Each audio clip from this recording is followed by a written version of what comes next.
បាទជំរាបសួរនិងសួស្តីបងប្អូនទាំងអស់គ្នាថ្ងៃនេះខ្ញុំជួបគ្នាសារជំនួយម្ដងទៀតបាទនៅមេរៀនអង្គម low grade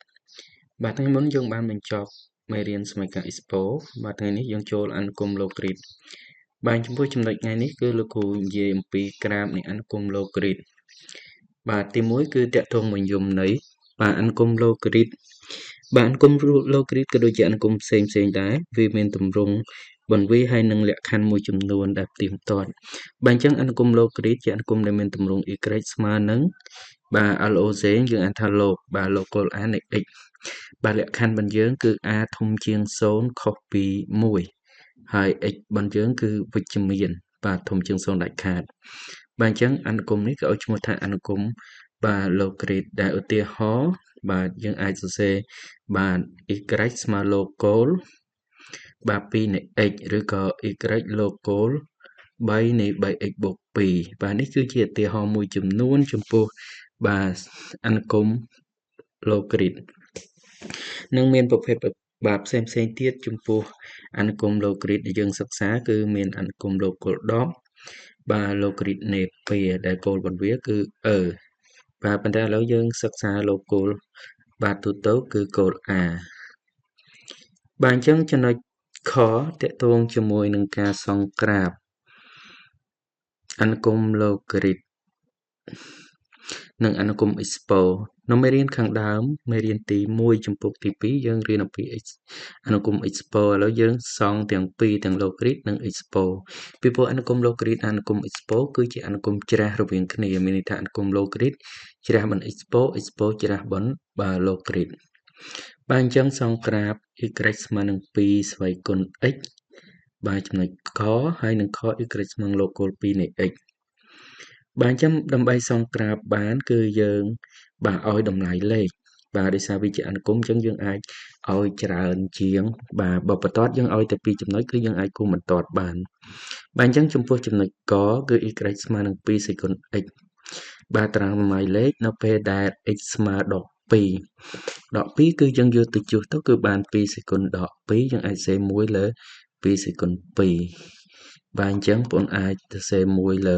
4បាទយើងចែកមកបានប៉ុណ្នេះបាទនេះដក1 2សេគុណដក1យើងអាចទៅសេ1លើ2បាទគឺកន្លះទៅពេល0 1 1 2 2 4បាទគឺអង្គម expo បាទអញ្ចឹងយើងកូសក្រាបបងអាចដៅចំណុចប៉ុន្តែដោយសារកន្លែងនេះលោកគ្រូសង្ខេបលោកគ្រូដៅតែបាទចំណុច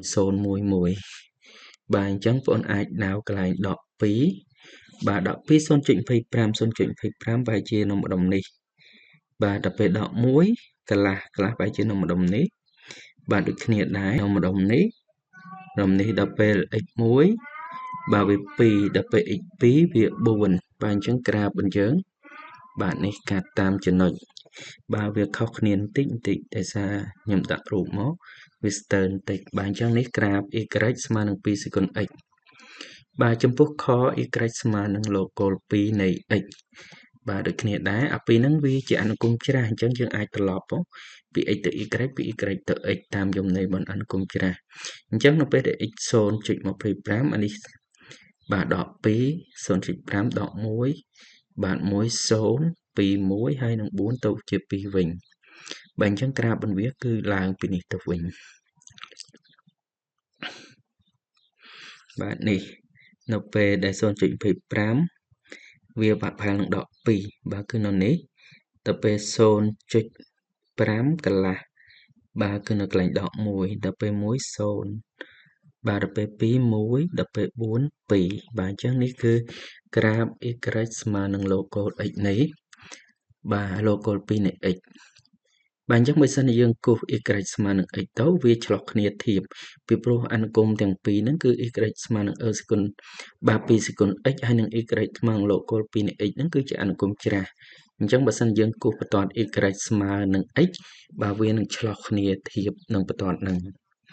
បាទអញ្ចឹងក្រាបចំពោះអនុគម expo ហើយនឹង low grade ប៉ុណ្ណឹង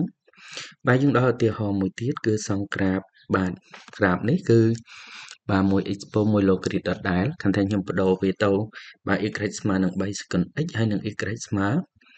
បាទ local បាទ3នៃ x បាទរបៀបដោះស្រាយបាទរបៀបសងគឺដូចគ្នាបងឲ្យតារាងតម្លៃលេខមក បាទយើងបានប៉ុណ្ណឹងនៅពេលដែលដក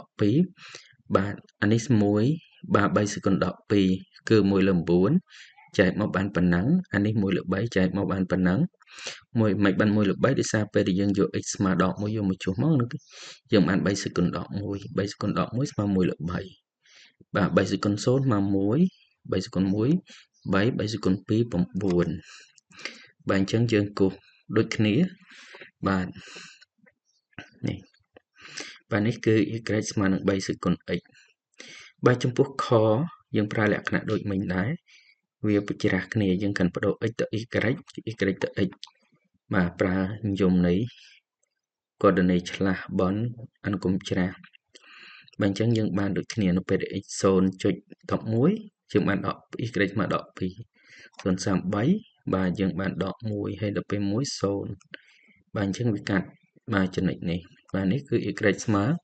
បាទ local គោល3នៃ x បាទអញ្ចឹងក្រាបនៃអនុគមរបស់យើងគឺប៉ុណ្ណឹង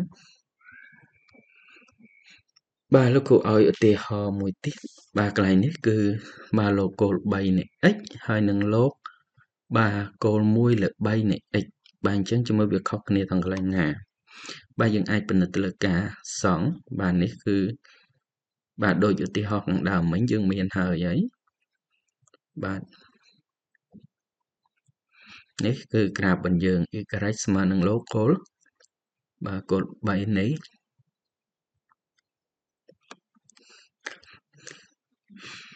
បាទគោល3នៃ x បាទចំពោះខគឺយើងបានប៉ុនលោក y ស្មើនឹង1លើ3លោក1លើ3នៃ x បាទអញ្ចឹងនៅពេលដែលយើងឲ្យ1លើ9យើងបានដកបាន2បាទតម្លៃវាគឺពិចារណាលើដោយសារកន្លែងនេះ x បាទកន្លែងនេះ1បាទលើ3ហើយ x បាទអញ្ចឹងតម្លៃវាពិចារណាគ្នា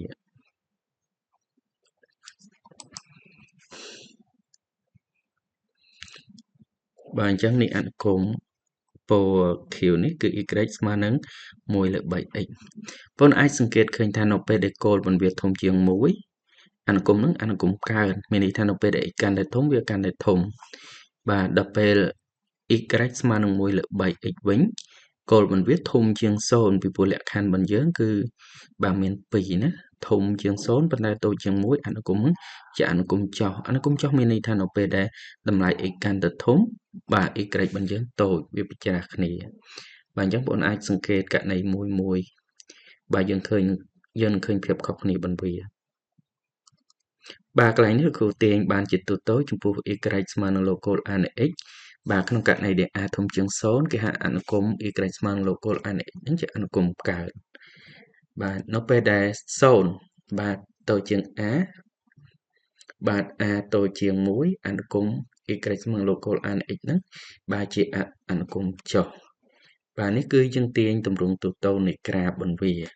អញ្ចឹងមិញយើងអត់ទាន់ដឹងយើងចេះតែគូសឲ្យតម្លៃណានៅពេលដែលយើងដឹងយើងអាចសង្កេតមើលគោលបន្វាយើងដឹង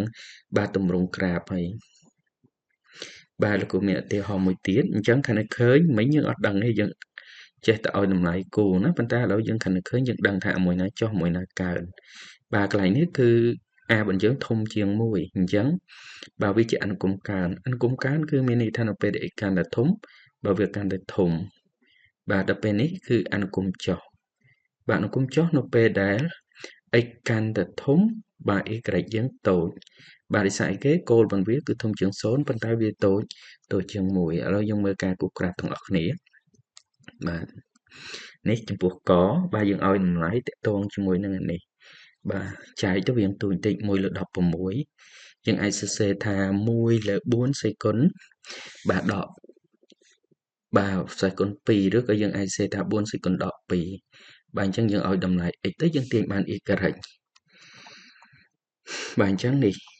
បាទយើងឃើញកើននៅពេលដែល x កាន់តែធំវាកាន់តែធំដែរបាទអញ្ចឹងចំពោះចំណុចខគឺយើងឲ្យដូចគ្នាបាទកន្លែងនេះនៅពេលដែល x កាន់តែធំវាកាន់តែតូច x តូចវាធំយើងអាចមើលក្រាបនេះក្រាបរបស់យើងចុះនៅពេលដែល x កាន់តែធំបាទអនុគមរបស់យើងគឺកាន់តែតូច បាទកន្លែងនេះយើងទាញពីការសន្និដ្ឋានខាងលើអញ្ចឹងពីដំបូងយើងអាចបាទសង់តាមអ្វីដែលយើងឲ្យតម្លៃលេខប៉ុន្តែក្រោយមកនៅពេលដែលបងប្អូនដឹងលក្ខណៈបន្វាសយើងនឹងថាបាទខ្សែកោងមួយកើននៅពេលណាហើយនឹងបាទចុះនៅពេលណាបាទអញ្ចឹងបាទចំពោះមេរៀនថ្ងៃនេះគឺអស់ប៉ុណ្ណឹងឥឡូវលោកគ្រូមានលំហាត់បាទសម្រាប់កិច្ចការផ្ទះ2បាទគឺចំពោះចំណុចកបាទយើងសង់ y ស្មើនឹង2បាទលោកគោល2នៃ x បាទចំណុចខគឺយើងសង់បាទ y ស្មើនឹងដកលោកគោលបាទកន្លះបាទគោលកន្លះនៃ x